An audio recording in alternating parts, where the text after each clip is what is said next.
बच्चों, इस क्लास में हम लोग सॉल्व करेंगे एनसीईआरटी के एक्सरसाइज 3.1 का question number 6। Find the value of X Y Z. Question 6 में पूछा जा रहा है कि एक्स वाई जेड की वैल्यू क्या होगी फ्रॉम द फॉलोइंग इक्वेशन। अब ये जो इक्वेशन आप देख रहे हैं ना फर्स्ट में, उसमें आपको दिख रहा है कि एक मैट्रिक्स है जिसमें 4 3 x 5 ये एलिमेंट हैं और दूसरा मैट्रिक्स है वाई जेड 1 5। इसको इन्होंने कहा इक्वेशन। देखिए, अगर इधर मैट्रिक्स है इधर मैट्रिक्स है तो उससे मतलब नहीं है, बीच में अगर इक्वल टू है तो ये इक्वेशन ही कहलाएगा। एक मैट्रिक्स, सुनिए ध्यान से, एक मैट्रिक्स दूसरे मैट्रिक्स के इक्वल तभी हो सकता है जब दोनों के ऑर्डर सेम हो। तो ये कैसा मैट्रिक्स है? 2 इंटू 2 का। और ये कैसा मैट्रिक्स है? ये भी 2 इंटू 2 का। 2 रो हैं और 2 कॉलम हैं, ये इक्वल हो सकते हैं। कभी भी अगर ऑर्डर सेम नहीं है तो वो दो मैट्रिक्स किसी भी हाल में इक्वल नहीं हो सकते। जब दो मैट्रिक्स इक्वल होते हैं, फिर एक बार ध्यान से सुनिए, जब दो मैट्रिक्स इक्वल होते हैं तो पोजीशन वाइज उनके एलिमेंट इक्वल होते हैं। यानी A11 को अगर देखा जाए तो इसका A11 इसके A11 के इक्वल होगा। यानी इसको, इस एलिमेंट को क्या कहते हैं? A11, पहला रो पहला कॉलम। इसको कहते हैं A12, पहला रो दूसरा कॉलम। तो A12 को अगर इक्वल किया जाए तो 3 इक्वल टू Z होगा। फिर उसके बाद A21, यहां पर जो एलिमेंट लिखा जाता है उसको A21 कहते हैं। और जब एक मैट्रिक्स दूसरे मैट्रिक्स के इक्वल होगा तो A21 इसका वाला, वो A21 इसके वाले के इक्वल होगा। अब A22 बच गया, यहां भी 5 है, यहां भी 5 है। तो आप जब ये लिखे तो आपको x की वैल्यू 1, y की वैल्यू 4, z की वैल्यू 3 मिल गई। और यहां पर मिला 5 इक्वल टू 5, ये भी इक्वल है। अगर यहां 6 होता ना और यहां 5 होता, कभी भी इन दोनों मैट्रिक्स के बीच में इक्वल टू नहीं लग सकता था। पोजीशन वाइज सारे एलिमेंट सेम होते हैं। तो इस पहले क्वेश्चन में आपको कोई भी मेहनत नहीं करनी पड़ी और आपको पता चल गया एक्स वाई जेड की वैल्यू। अब देखिए क्वेश्चन नंबर 2। पहला वाला क्वेश्चन सॉल्व हो गया। 2, ये भी एक 2 इंटू 2 का मैट्रिक्स है और ये भी 2 इंटू 2 का। जब आप A11 को इक्वल करेंगे तो x प्लस वाई की वैल्यू आएगी 6। फिर A21 को इक्वल कर भी सकते हैं, नहीं भी। अगर ना मन करे तो ना इक्वल कीजिए, क्योंकि यहां पे बस ये मिल रहा है 2 इक्वल टू 2, कुछ गलत भी नहीं मिल रहा है, लेकिन किसी चीज की वैल्यू भी यहां से नहीं मिलेगी, एक्स वाई या जेड की।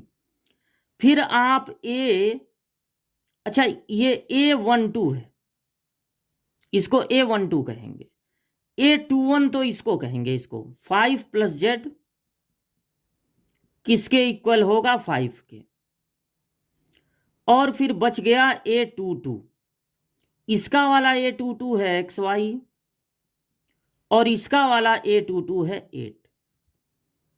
अब ये कुछ इक्वेशन आपको मिल रहे हैं। पहले क्वेश्चन की तरह ये इतना आसान भी नहीं है कि जैसी इक्वल लिखे सारी वैल्यू मिल गई, बल्कि यहां ये हमको बहुत अच्छा लग रहा है, यहां से z की वैल्यू मिल सकती है। z इक्वल टू हो जाएगा 5 में से 5 माइनस हो जाएगा, ट्रांसफर कर दीजिए। z की वैल्यू तो आपको मिल गई 0, लेकिन x और y की वैल्यू नहीं मिली, बल्कि x और y के टर्म में आपको दो इक्वेशन मिले हैं, x plus Y equal to 6 और एक्स वाई इक्वल टू 8। अब इन दोनों को आपस में सॉल्व करके हम लोगों को x और y की वैल्यू फाइंड करनी है, इन दोनों को आपस में सॉल्व करके। तो इक्वेशन 1 से y की वैल्यू मिल रही है 6 माइनस एक्स। अगर इक्वेशन 2 में y के प्लेस पे 6 माइनस एक्स सब्स्टिट्यूट कर दिया जाए तो एक क्वाड्रेटिक इक्वेशन मिलेगा इस ब्रैकेट को ओपन करने पर। एक्स स्क्वायर माइनस में है इसलिए सबको इधर ट्रांसफर कर दे रहे हैं, एक्स स्क्वायर माइनस 6x और ये +8 यहां ऑलरेडी है। ये ऐसा क्वाड्रेटिक इक्वेशन है जिसकी डिमांड है दो ऐसे नंबर जिनको मल्टीप्लाई करने पर 8 आए और प्लस करने पे 6। तो ऐसे नंबर होते हैं 4 और 2। अगर आप इसको 4x और 2x में ब्रेक कर दें तो दो में से कॉमन लेने पर, यहां से -2 कॉमन है, माइनस के बाद ब्रैकेट लगेगा तो साइन अपोजिट हो जाएगी। दो में से कॉमन लेने पर दोनों जगह एक ही चीज बचेगा और अब ये दोनों में से कॉमन ले लेंगे तो यहां बचेगा x-2। आप इंटर के स्टूडेंट हैं, क्वाड्रेटिक इक्वेशन को सॉल्व करना बहुत ज़्यादा आपको बताने की ज़रूरत नहीं है, आप सब लोग जानते होंगे।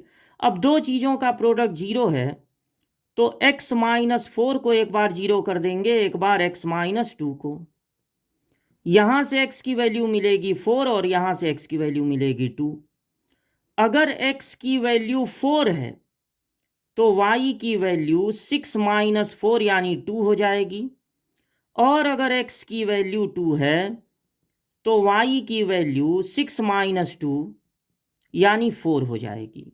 तो आपका आंसर होगा x की वैल्यू 4, y की वैल्यू 2, z की वैल्यू 0। z कितना है? 0। या फिर x की वैल्यू 2, y की वैल्यू 4 और z की वैल्यू तब भी रहेगी 0। ये दोनों ही आंसर आपको मिले। ये था सेकंड पार्ट का सॉल्यूशन। अब देखिए थर्ड पार्ट का सॉल्यूशन। थर्ड पार्ट में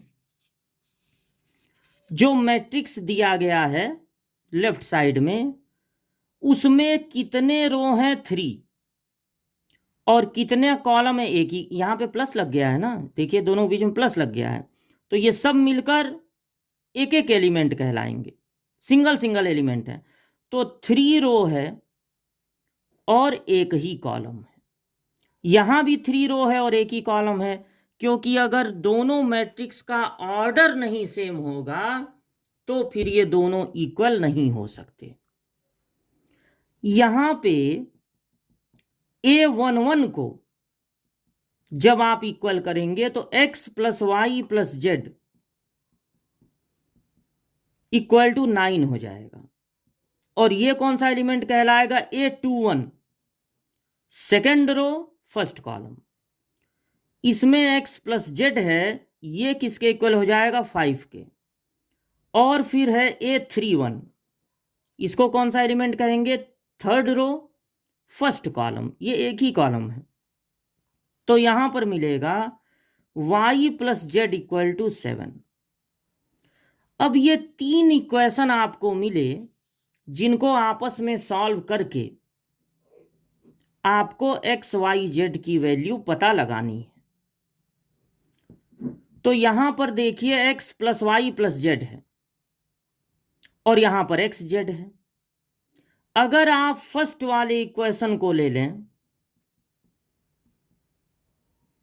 और from equation second x + z की जगह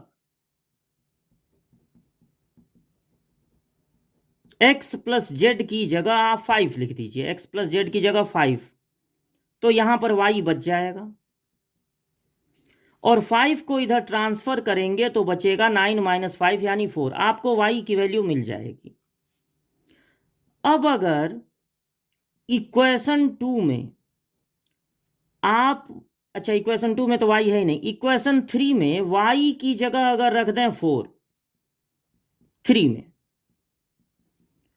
तो 4 को ट्रांसफर करने पर आपको z की वैल्यू मिल जाएगी। और अब ये वैल्यू अगर इक्वेशन 2 में रख दें, z की जगह क्या रख दें 3, तो 3 को ट्रांसफर करते ही आपको x की वैल्यू मिल जाएगी 2। तो यहां पर आपका आंसर हो जाएगा x equal to 2, y equal to 4 और z इक्वल टू 3।